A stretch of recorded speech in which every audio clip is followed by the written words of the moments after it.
আমার নাম স্বপ্না, চরকুসুমহাটি। কোরবানের সাথে আমার জমি নিয়ে একটা বিরোধ।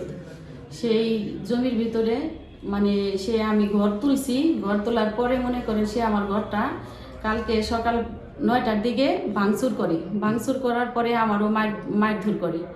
মারধর করার পরে দুইটা ছেলে আসছি, ছেলে আইসা সাইডে আমি কান্না করতেছি পরে আসছি। আইসা সাইডে হ্যাঁ হাতে মোবাইল ছিল। আইসা সাইডে আমারে বলে যে তুমি করো, এই আশফাকের নাম বলো। আমি কিন্তু আশফাক ভাইকে চিনি না, আর আমি কখনো দেখিও না, আমি মোবাইল এত চালাইতে পারি না। আশফাক ভাইয়ের কথা বলো, আমরা তোমার এই জায়গায় সহযোগিতা করো।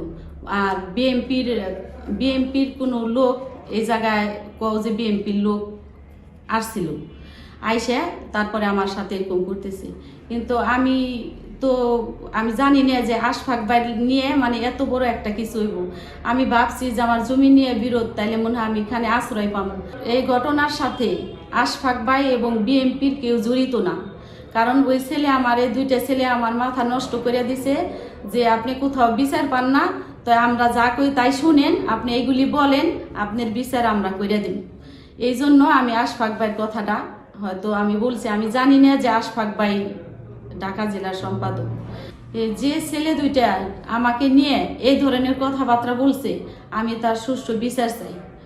যত তাড়াতাড়ি পারেন আইনের আওতায় এনে ওদের বিচার করেন। কেন আমার এইভাবে মিথ্যা ভাবে আমার জড়াইল এই একটা ব্যাপার নিয়ে।